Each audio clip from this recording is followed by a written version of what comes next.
Bonjour tout le monde et re-bienvenue sur la chaîne de Béatypique. Si vous êtes nouveau ici, bienvenue. Mon nom est Vincent et je suis un intervenant psychosocial, je suis autiste, je vis avec un TDAH et sur ma chaîne on parle de neurodivergence, de relations humaines, de psychologie, toutes ces petites choses-là. Aujourd'hui, on va parler de l'importance de changer ses perceptions. Pour grandir, pour évoluer, il faut se remettre en question. Il faut challenger un peu nos perceptions et nos valeurs. Et ce vidéo-là va vous expliquer pourquoi et pourquoi c'est actually difficile de le faire.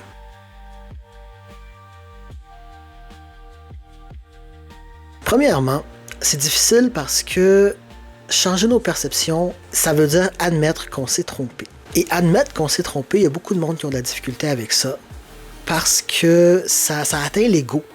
C'est comme si on a l'impression qu'on n'était pas correct. Puis dans notre société, le fait de penser qu'on n'est pas correct, c'est souvent associé avec le feeling de pas être une bonne personne. Et on veut tellement pas être une mauvaise personne que on refuse d'admettre que on s'est trompé. Et parfois, ça va loin. Surtout, on peut le voir vraiment depuis l'inauguration de Trump. D'ailleurs, qui, même après une semaine, a scrappé le pays des États-Unis presque en entier. Il y a encore des gens qui continuent à dire, dur comme fer, que c'est pas ce qui est arrivé, que Elon Musk n'a pas fait ce qu'on a vu, que Trump il pense pas ça, parce que c'est beaucoup plus facile de continuer à être dans la même lignée que d'admettre qu'on s'est trompé. Parfois, allant même jusqu'à dire des choses qui n'ont complètement aucun sens. Genre, la personne se ridiculise, dans le fond, à garder la même idée qu'elle avait. Parce que s'être trompé, ça peut aussi filer comme une faiblesse pour certaines personnes. Mais je sais pas pourquoi. Je sais pas pourquoi, parce que se tromper, c'est normal. Apprendre, c'est normal. Avoir une perception des choses, puis se rendre compte qu'il y avait des informations qu'on n'avait pas, et que là, on a une nouvelle perspective, c'est normal, c'est comme ça qu'on apprend, c'est comme ça qu'on évolue. Comme personne autiste, je trouve important de se tromper. Mais pour beaucoup de personnes, c'est très difficile. Mais même si la réflexion de la personne était logique avec les informations qu'elle avait, si elle a d'autres informations, c'est normal que sa perception change. Il y a une phrase que j'aime beaucoup puis que j'utilise parfois qui est que le seul vrai péché est l'ignorance volontaire, genre de refuser de voir, de refuser d'apprendre, c'est de refuser les informations qui pourraient faire changer notre perception juste pour ne pas admettre qu'on s'est trompé. Mais ça veut peut-être juste vouloir dire qu'on n'avait pas toutes les informations. C'est comme quand on apprend des trucs à l'école, on peut donner une réponse sur un test, puis c'est faux parce qu'il nous manquait des informations importantes pour faire une déduction plus logique. Puis c'est correct. Le monde évolue, on ne peut pas tout savoir tout le temps. Quand on a une croyance depuis vraiment longtemps, éventuellement, elle fait presque partie de notre identité. Et de se rendre compte qu'on s'est trompé, c'est tough sur l'ego. C'est comme s'il y a une partie de nous qu'on perd. Il y a un choc émotionnel associé à ça. Tu sais, on voit justement les personnes qui ont voté pour Trump aux États-Unis, puis on se dit comment ça se fait qu'ils continuent à penser qu'ils ont fait la bonne chose. Ben, c'est parce que le côté émotionnel de se rendre compte de ce qui se passe est trop intense, puis ça fait partie de leur identité. C'est difficile, très très difficile émotionnellement de perdre un morceau de notre identité. Puis pour beaucoup de personnes, leurs croyances sont une partie de leur identité. Par exemple, si moi, mettons, je crois à la réincarnation, puis que demain matin, on a la preuve scientifique, hors de tout doute, que ça n'existe pas et qu'après la mort, il n'y a rien, ça se pourrait que même moi, je me dise non. Moi, je continue à penser ce que je pense parce que de un, ça me réconforte. De deux, ça fait trop partie de moi. De trois, ça me foutrait une angoisse terrible, cette nouvelle réalité-là qui vient un peu à l'encontre de qui je suis et de comment je perçois la vie et ce qui m'entoure. Et c'est normal. Mais d'un autre côté, reconnaître le manque d'informations, reconnaître que c'est vrai qu'on ne sait pas vraiment de quoi on parle, c'est correct, mais ça ouvre la porte à de l'éducation. Ça ouvre la porte à une curiosité, à apprendre justement. Au lieu de s'obstiner sur le fait que non, les tarifs vont faire en sorte qu'on va payer encore moins, puis on essaie de leur dire non, c'est totalement le contraire. Mais peut-être que la personne pourrait dire t'as raison, sais-tu, je m'y connais pas en tarifs. Moi, je fais juste écouter ce que l'autre a dit. Je m'y connais pas. Peux-tu m'en dire un peu plus? Puis là, on aurait pu l'expliquer. C'est correct de pas tout savoir. Ça ouvre la porte à l'apprentissage.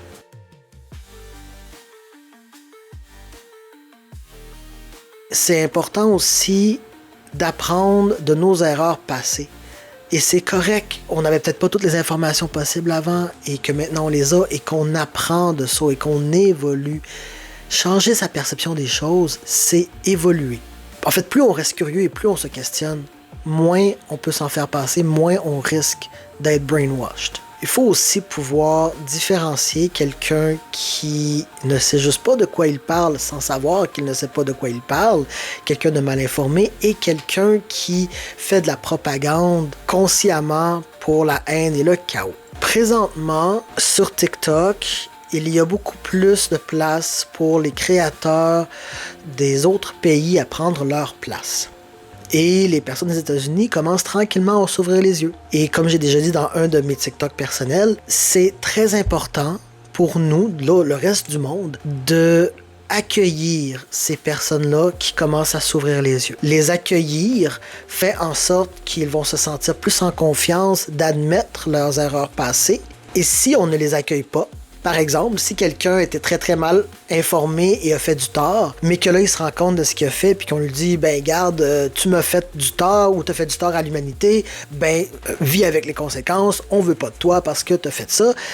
Ben ça va juste renforcer la personne dans son impression qu'on était évidemment l'ennemi et elle va rester dans son camp même si elle a de nouvelles informations qui peuvent la faire basculer dans le camp inverse. Donc, c'est important de les accueillir et de ne pas les guilt-tripper des choix ou des croyances qu'ils avaient avant. Il faut faire des places où on peut parler et laisser les autres parler sans jugement pour pouvoir éduquer tout le monde ensemble. Tu sais, même moi, au début de ma pratique, j'avais des croyances et des approches que je n'ai plus aujourd'hui parce que I know better now. Est-ce que ça faisait de moi une mauvaise personne avant? Non. Est-ce que ça faisait de moi quelqu'un qui a fait des choses pas correctes pour des clients, par exemple, avant? Non plus, pas nécessairement. C'est juste, maintenant, je connais mieux et je m'améliore. On peut pas être parfait dès les débuts. C'est normal de faire des erreurs. C'est normal d'avoir des perceptions qui sont un peu plus étroites parce qu'il nous manque des informations. C'est facile de se sentir rapidement attaqué quand on va exprimer une idée qui est opposée de ce qu'une personne pense. C'est facile pour elle de se sentir attaquée parce que, comme j'ai dit, les croyances, les valeurs, souvent font partie de notre identité et de les questionner, ça veut presque dire, psychologiquement, c'est que tu questionnes son identité, sa valeur comme personne et ça peut être très, très, très confrontant. C'est pour ça que d'avoir des espaces où le dialogue est bienveillant, sans jugement, peut aider les personnes à au minimum lire et apprendre sans se sentir nécessairement attaquées.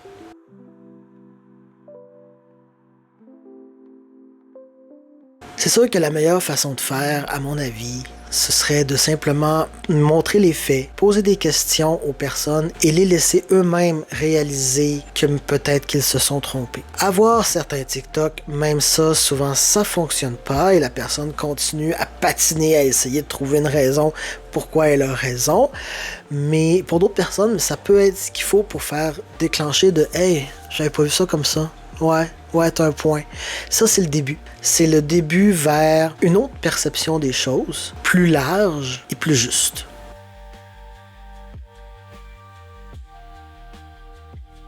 L'humain est en apprentissage constant.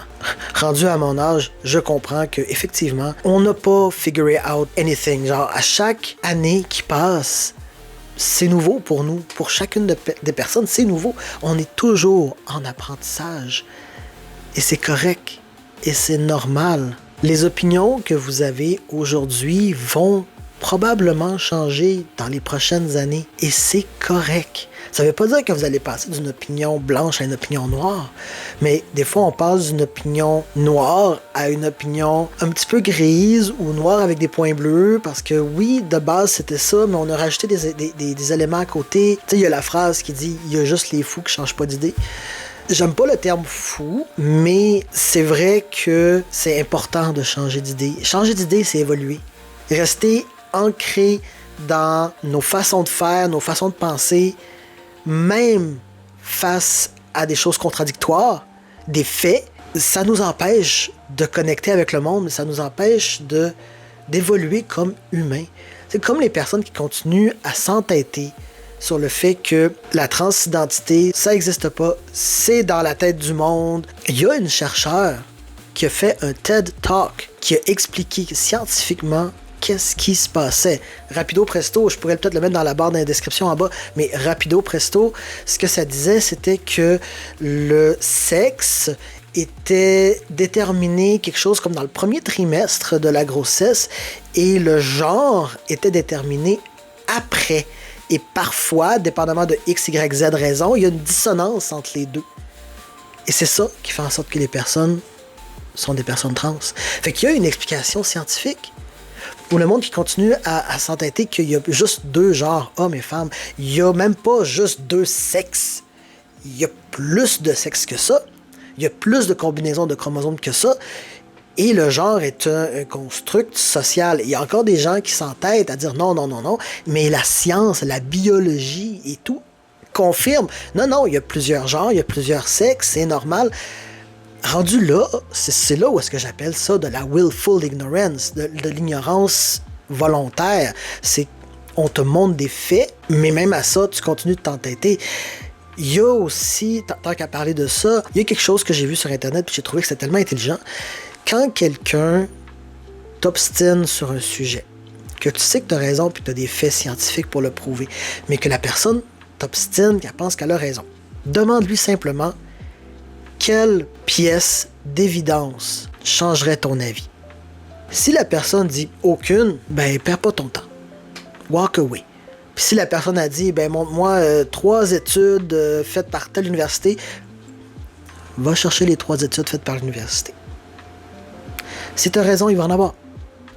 Mais demande-lui, quelle pièce d'évidence changerait ton idée? Parce qu'il faut garder en tête que les opinions des gens sont basées sur les connaissances qu'ils ont. Pour changer une opinion, il faut changer la connaissance. Et pour changer la connaissance, il faut de l'éducation. Plus on fait de l'éducation, bienveillante et sans jugement, plus on risque de changer les perceptions parce que les personnes vont lire ça, ça va leur rester dans la tête, ils vont faire d'autres analyses, puis peut-être qu'au fil du temps, au fil des années, ils vont voir les choses de façon différente.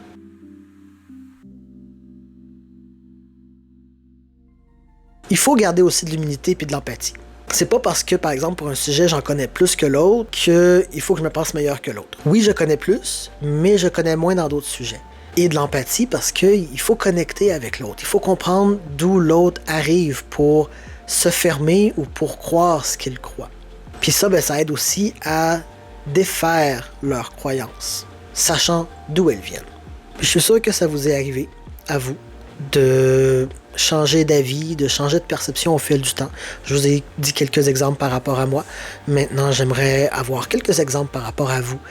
Est-ce qu'il y a une croyance ou une perception que vous avez eue pendant des années et que maintenant vous voyez les choses complètement différemment? Pas nécessairement à l'opposé, mais complètement différemment. Puis expliquez-nous, c'était quoi votre train de pensée? C'était quoi votre déclic?